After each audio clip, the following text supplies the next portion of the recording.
roobabkii xalay ka da'ay magaalada Muqdisho oo sababay ceeb fadeexad magaaladii oo kala xiran iyo waliba garoonkii diyaaradaha ee Muqdisho oo maanta biyo dhex fadhiyaan magaaladii dhan waa laga qaxay dadku waa yaabiin cid socon kartana malahan roob hadda guuc baa maqlaynay roobkaas markuu doo meelaha marna malcaaw guriyahana ma aadi karno meelahaas gudoomiye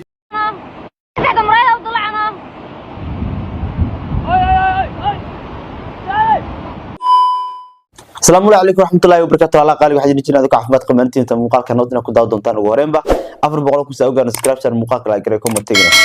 okay sida muuqaalka ku soo aragteenba waxa ka hadlaynaa xalayto qasaaraha ay geysteen roobkii Muqdisho ka da'ay yaani waxyaabo qaar laga hadlo fiican dadka inta badan ka gaabsadaan kama hadlaan hadaba xalayto Ilaahay u barakeey dadka Muqdisho waxa ka da'ay roobab aad u xoogan umada u baahin dadka awaara dish alxamdulillah hadaba waxaan fiirinaynaa nidaamka fashilka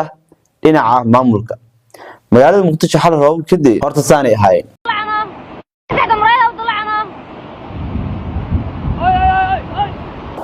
waxay sababeen in magaalada dhan maanta meel isku socon karo ma jirto xitaa garoonkii diyaaradaha Muqdisho waxa fadhiistay biya fadhiistaan ilaahay idin ku dhaaray dadka cashuura laga qaadaay wadan dhan oo caasimadiisa aan bulaacad lahayn maxay waxaa la lahay garoonka diyaaradaha Muqdisho ayaa biyo ka buuxsamay fashil ka weyn miyaa jira garoomada caalamka xitaa biyo sooma galaan laakiin kan Muqdisho kuleel saa'id ah asagoo ka jiro oo lagu dhibanaa ayaa caawa bulaacadaha musqulaha ayaa soo qufmay magaaladii gudaheedana meel iska socon kara ma jirto magaalada gudaheeda meel walba roob fadhiistay fiiri wadamada caalamka caasimada xitaa caasimad leemaha wadamada dhan magaalooyinkooda waxay leeyihiin bulaacad bulaacadaas biyaha qaadayso hadaa ku dhaw ka hor Muqdisho bulaacad ma leh wallahi Muqdisho bulaacad ma leh bulaacad kale u gudbinayso biyaha simad hadaa dadka Muqdisho ku nool markii cashuura laga qaada guriyaha cashuura laga qaada ganacsiga cashuura laga qaada intee la geeyaa hadii umada ila boorkina biyo ay fadhiisteen loo hagaajin magaaladiina maanta meel walba biyo ay fadhiyaan aaway marka dawladdu aawa cashuurtii qaadaysay waa yaabi waa kana gudoomiye guddiga doorashooyinka wuxuu leeyahay meel aan marna malaan magaaladina waa kala xiranta waa la yaabaya fashil ceeb adduunka ay tahay walaa arkeena insha Allah wali waxa lagu arkaa leeyahay biyaha masas arinta la yaab waxay tahay oo dad ka yaabisay dad ka nixisay biyihii masal lagu arkay maxaa yeelay biyihii deemaleh bulaacad gudbiso hadii la waayo bulaacad gudbiso waxa lagu arkayaa masas biyihii masal lagu arkay saas waa weyn aqsar xabbe umada inay cunaan halisa masaskaas ilaahay ka qabto dadka waxa leeyahay biyaha ku dawaalanay iska ilaaliyo masaska iyo cunin biyaha iska dawaalan hadii kale masas iyo balaaya idin cuni karaan waxa daawatiin qasaaraha ay geysteen roobkii xalay xitaa ila boorkii Muqdisho maanta oo biyaha ay dhex fadhiyaan marka university muqaaladan baldaawade ceebtan ka taagan maxay tahay bulaacadaha dalka lagu sameeyay waay magaalada ay ka da'ayaan roobab aad iyo aad u xoogan oo mihigaan ah muddo ku dhow hal saac in ka badan roobabka ayaa jaray wadooyinka magaalada inta ugu badan iyadoo biyo badanna ay fariisteen wadooyinka halka gawaaridana ay joojiyeen isku socodka xitaa shacabka ayaa dhib ku ah inay wadada ka gudbaan ama ay maraan roobabka aad iyo aad ay u xoogan yihiin waayadana lama arag roobab sidan oo kala ah oo magaalada Muqdisho ka da'a runtii roobabkan waa mid cajiib ah oo dadku ay aad ugu yaaban yihiin sida uu roobku u xoogan yahay iyadoo oo ay tahay nimco rabbi laakiin waxaad moodaa in wadooyinka ay biyo aad u fara badan oo ilaa ay jilbaha ku gaaraya ama cajarada ay fariisteen markan oo kale dadka ku nool xeryaha qaxootiga ama barnaanka magaalada ayaa dareemaya dhibaatada ugu badan ee roobka soo gaari doonta dadkaas waxa loo baahan yahay in il gaar ah lagu fiiriyo saacadaha soo socda oo caawa ah ama ilaa iyo berito dawladda waxa uga go'an dadkaas in ay il gaar ah ku fiirsato guga xoogan ayaa ka dhacaya magaalada iyo biriq iyadoo oo dhawaaqa gugacan ay dadka ay aad iyo aad u maqlayaan magaalada meel walba ka mid ah jaamka ayaa sii xoogaystay wadooyinkan inta badan waa ay xirmeen sidaad arki kartaanna wadooyinka inta badan jaam far badan ayaa jira iyadoo gawaaridana ay joojiyeen isku socodkii muuqaalo la soo diray ayaa waxaan ka arki karay in gawaari badan ay daadad ka qaadeen ma jiro ilaa hadda wax dhimashay dhaawaca oo la soo wariyay laakiin mar dhow xogaha ugu dambeeya ee roobkan mihigaanka ah oo dawladuna goordhow ka hadli doonto halkan ay kala socon roobab saacadii la soo dhaafay ka da'ay magaalada Muqdisho ayaa sababay burburka qaar ka mid ah wadooyinka caasimada barakac iyo inay jiraan wadooyin muhiim u ah magaalada Muqdisho caasimada Soomaaliya dad u badan danyar ayuu aada u saameeyey roobabka waxayna sheegeen inay xilligan la dirseen dhibaatooyin culus. nuurto cabdulaahi xuseen oo ah hooyo umula islamarkaana ay barakaciyeen daadad ka dhashay roobabkii xalay ka da-ay muqdisho ayaan kula kulmay iyadoo miciin biday in carruurta ay dhashay ay gabaad kaga dhigto gaari kor halo burburay oo yaalla meel aan ka fogeyn warta Siigaale. waa dhibaataysanaa biyahanoo soo gala alaabta wixii dhan waa qoymeen rafaadras dharkii wixii dhan biyahan ay ku waxyeelmeen alxamdulilah shukr waa kaas carruurta halkaanan ku haystaa baabuurkaanan ku dhex haystaa maasha allah waa dhaqanaysa xawaa 8 waa waxaan noo sheegay inaan qof umula haddana roobka xalay soo barakaciyeen oo roobka xalay soo barakacshay aan dhibanna dib waa iska qabnaa hooy ma hayste waxaan wax yeelan ma hayo aan ka shaxataa. shacabku waa kuwa markasta qaba dhibaato waxa uuna saameeyaa roobka danyarta oo aan dadaal badan ka helin dawladda. dhibaato aan naga haysato Siigaale dhexdiisa hooy ma haysano guri ma haysano xeer xaasaanahay odayga ma shaqeeyo meeshan saasa ugu dhibaataysanahay xalbiyihii aan soo barakaciyeen saasa banaankan ku joognaa haddaan waxaan haysano ma laha carruurta meel aan geeyno ma laha saanay meelahan iskaga taagan yihiin meel aan geeyno ma laha carruurta banaankan ku haysana barxadda hooyga deganeen sidii u gaareen hooyga deganeen biyaha waxayeen waa dudumeen ahaatay waa kan saanay ururushan every naqdan waa dudumeen qofkii dadka ugu aqli badan cunugay la carartay inay hanti xataa telefoonkeeda inay tabto suurtagal uma naqan way ka carartay marka waxaa laga codsanaa dawladda waxaan ka codsanaynaa in ay wax ka qabato warta oo biyo qabadka ah.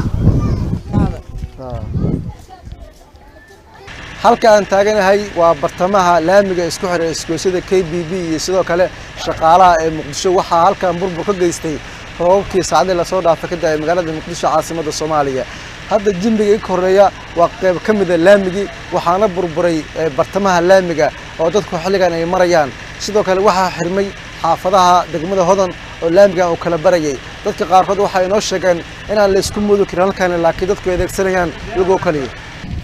jidkan aad u jeedeen horta dhowr mar aan isku dayay inaan sameeyna qarash badan aan gelini adi marba marka u dambeysay saa qarash u galiheen hore u sii baabay dawladdan asoo intaan ka fududaa wargelin aan gelin ilaa hadda waxay ka qabatay malaha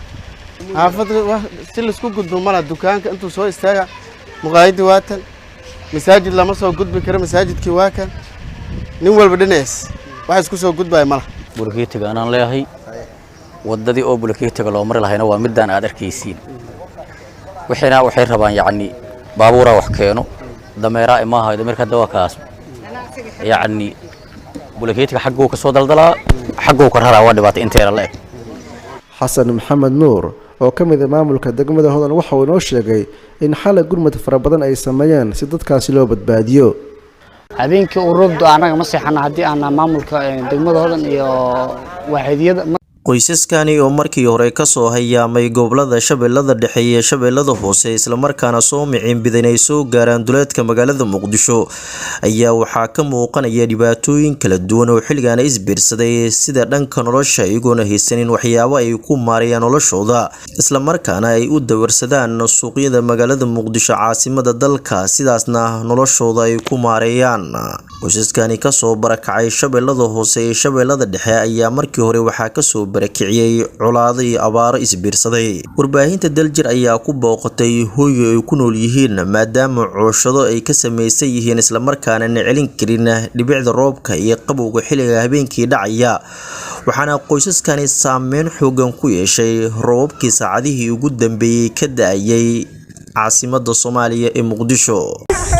anamo hal wallahi ana bac horta manno bac ma bi saaran gurigani buush la heeda dhaqaa insha Allah dhaarama saartay bac la'aan ahay hal wallahi meel kasto ay soo duu oo shalal la balay hal markuu intuu jeesto cunugtana neest marka insha Allah Soomaaliya ana bacna siiyaan oo noo gargaaraan roobkii xalay maxaan ku sheegaa aad iyo aad oo roob maxaan ku sheegaa waxaan nahay dad ilmo wato oo roobkii maxaan ku sheegaa u dul qaadan way dhaxantii dabeeshi bac xumo iyo gogol xumo ee nagu haysata meeshan waxaan dadka ka codsanaynaa Soomaaliyeed in maxaan ku sheegaa nagula daryeelo oo maxaan ku sheegaa gogol xumada iyo bac la'aanta iyo guri xumadana haysan nagala qaado oo maxaan ku sheegaa nogala kaalmeeyo dadka Soomaaliyeed ku codsanaynaa dad soo barakacay sida aad ogtihiin waxaan ku sheegaa Beledweyne iyo ka imaadayanahay oo waqti iyo jaanis ay waxaan ku sheegaa alaabahooda ay ku soo qaataan nala siinin weel xumo iyo gogol xumo iyo rafaad maanta nagu haysto bareela u baahanahay walaalkay macaan hal roob aan hel qaxootiyaana waa iska dhibina roob laan hal roob aan dil bac ma haysana gogol ma haysana waan iska rafaadsan dad gurihiisa soo gubay oo qaxootiyaan iskana xalima indina ku soo jeedin indahayna ku soo jeedin xalima ay nabarkayna ku bariyeen waa nagu dhaceen walaalo macaan oo iska tawareysan qaxootiga gurihiisa soo gubay ma leeqdama qiiraaq soo qaxaan xaaladiin nolol soo xaaladayn xal xabad mareysa wax muskaasan dad iska tawareysan yaa wax idin qabto idin caawiyo wallahi walaalo hadda walaaliyalka inta jooga wax ma qabtay laakiin hadda baclaani ku laana hayso dalbanaysa hadda waxaad noo yimaadeen waan sii korteen kii xalay saa u fadhin waaga noogu bariye halka bac la'aan nahay bac ma haysan qaxooti askana barakac askana bac ma haysan xalay indhahayna ku soo jeednay waaka qaawo ma haysan bac waa ujeedan guriga uu yahay kaamkaan degan kaamkaan baclaantaan degan xalay roobka daa alxamdulillah khayrka daa waa xalay soo jeednay halka saasaa jirta bac aan codsan lahaa aan magno fahantii iyo dad dariskeed bac aan codsan lahaa bacda noo daran marka hooba halin baabaayay qof waayeel iska joog qof xanuunsan iska joog qof amoole iska joogay marka dhibkaas aan haystaa walaalayaal in degdeg la soo gurmado marka dhibkaas aan haysta marka khayr Allah idin siiyo marka hala hooba na dilay ish habeen horaba ba ma haysana ayshin ma haysana marka dhibkaas aan haysta marka khayr Allah idin siiyo marka degdeg ma rabna inuu gargaar la sameeyo Soomaalnimada Islaamnimada marka inuu nana garab qatar rabnaa dad meeshaas ka imaadeen nahay assalaamu alaykum warahmatullaahi wabarakaatuh hay'adaha samafalka ayaa inta badan waxay ku celceliyaan inay wax u qabtaan qoysaska danta yar rooba hadda guuc baa maqlaynay roobkaas markuu doo meelaan marna malcaaw guryaheena ma aadi karno meelahaas gudoomiye degma xukuma gudoomiye gobol baa jooga ma naqaan waa loo magacaaba laakiin bari marka la magacaabo degmada Wadajir uu yahay gudoomiyaha degmada Wadajir subaxii u tagaysa gurigiisa tagaysa waxa leedahay maxaa saan igu sameynaysaa ana ku doortay accountable wala hadda ma la hadli kartid because ma aan dooranba marka anaga waxaan qabnaa waa golo deegaan waxaan ka shaqeynaa waa golo deegaan waxaan uga bilaawno doorashada dalka oo dhan waxay tahay inaan aadno golaha deegaanka maxamed cali waxa ay weydiisay laba maamul goboleed baa maqan jawaabtaada waa heshay anagu de federal election iyo state election kama shaqeynayno golo deegaana ka shaqeynayna waliba adiga waxa ka mid tahay xisbiyada ugu cadcad oo isdiiwaan geliya qayb ka tahay oo arrimahan aan si toos ah dhowr mar uga wada hadalay ana golo deegaana ka shaqeynaa golaha deegaanka ka shaqeynaynana Puntland waa ka dhacay Somaliland waa ka dhacay waliba anaga markaan shaqada bilaabaynay expertiyadii doorashadii Puntland iyo Somaliland qabtay Somaliland waa gaamurtay Puntland waa cusub tahay laba experti afar qof oo ka socda labada state ayaa waxay ka mid yihiin advisorska guddiga madaxa banaan ee doorashada qaranka iyo sohdimaha oo aan gudoomiyaha wahay inagoo ka aqbal anagoo mar walba dhageysanayna ra'yigooda iyo taladooda iyo tusaalahooda waxaan wadnaa anagu ka shaqeyn mayno siyaasadii dowladihii federaalka ahaa iyo dowladii dhexmidna ka shaqeyn mayno hadda waxa focuskeenu yahay golaha deegaanka waxaan rabnaa dadka Soomaaliyeed inay fahmaan siyaasaddu hoos ka bilaabataa waxa laga bilaabo carta waxa laga soo bilaabo kor in laga sameeyo madaxweyne iyo adduunyo waxa ku gaarnay gulba ku gaarnay laakiin meeshan nama gaarsin laakiin system guri base u ka dhismaa korka ma dhismo foundation ka Soomaaliya hadii hoos laga soo bilaabo oo laga bilaabo district elections golaha deegaanka degmooyinka laga soo bilaabo waxay caafimaad u noqonaysaa degmo caafimaad qabsa waxay dhashaa gobol caafimaad qaba gobol caafimaad qaba wuxuu dhashaa state caafimaad qaba u dhalaa state caafimaad qaban wuxuu dhalaa dowlad dhaxo federaal oo Soomaaliyeed caafimaad qabta marka anagu taa ka duuleynaa goolkeenu wuxuu yahay inaan golaha deegaanka Puntland waa la qabtay Somaliland waa la qabtay state-yada ku yaala bartamaha iyo koonfurta Soomaaliya waxaan rabnaa ka qabanno si Soomaaliya oo dhan ay u noqdo dad ka wada shaqeeyo qof iyo cod dalkuna saas guul ku gaaro waxa ka hadashay tiri ururada miisaaniyada ka hadashay saa la socoto urur ama guddi doorasho dowladda markaas uu guddigu yahay maal gashata ceeb bay nagu ahayd guddi doorasho inay maal gashato beesha caalamka ayagaa kontroola waxyaabaha ugu waaweyn oo guddigii hore uusan wax weyn ku qaban waxaa ka mid ahayd ku xirnaanta iyo ku tiirsanaanta dhaqaalaha beesha caalamka annagu markii nala dhaariyey oo aan u tagnay beesha caalamku waxay nagu yidhaahdeen 2026 25 baan ku jirnaa soo maa 26 June ka soka ma qaban kartaan bay dheheen doorashada golaha deegaanka especially gobolka Banaadir 3 bilood iyo bar gudahoodna waa ku bilaawna waa wadnaa shaqadii haddaan ayaga sugi lahayn haddaan sugi lahayn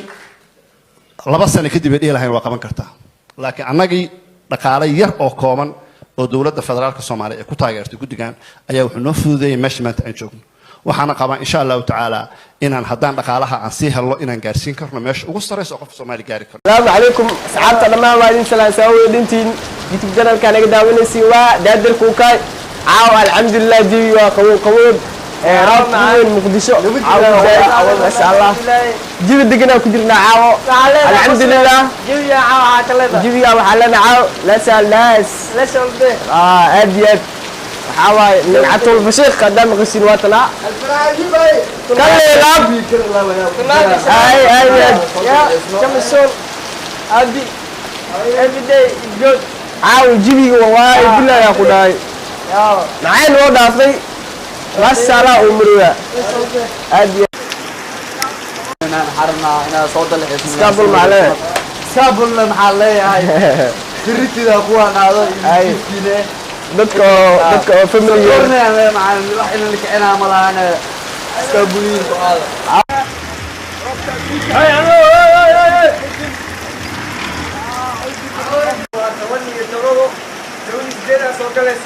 الحمد لله وقول بسم الله وقول قول هذا اسكو يا رجال بسم الله وقول الحمد لله هذا عسمنا ان شاء الله اسكابل ما تعالي اسكابل ما تعالي ربا دوكا اسكابيري اسكابيري اسكابيري ما يطلع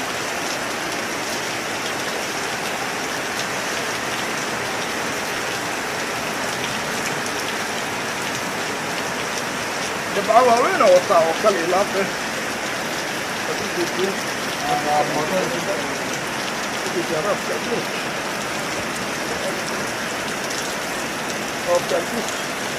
ما شاء الله الله اسكابل لي ورا وياله انا اسكابل لي اذن عاود عاود ساعه عاود ساعه بارك لي انا هرجع عاود صح صح رابطة دونك كلي لابه وقبيسنا اسم ادي اد حركة عاود جيبنا عذرنا وهلا كده ادي اد وقرنا ما اللي هو السوجة في المقابل صح شو دوال مركي عرقله لجن لا سال لا سال كيف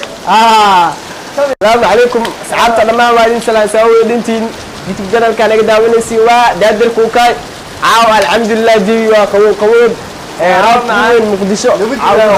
ما شاء الله جيبي دقنا كجرنا عاو الحمد لله جيبي يا عاو عتلنا جيبي يا وحلنا عاو لا سال ناس لا سال ده أديت حواي من عطول بشيخ قدام غسيل وطلع كله لاب أي يا كم السول أدي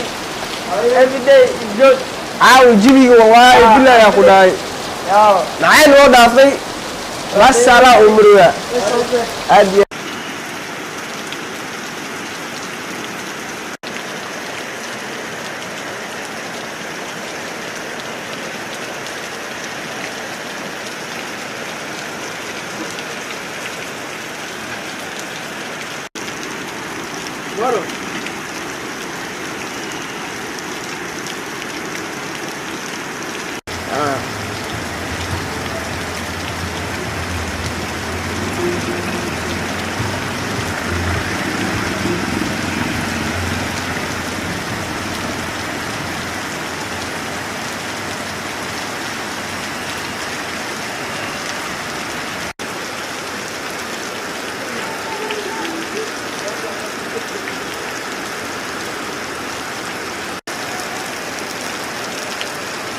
إلهي رب إلتي سوتوني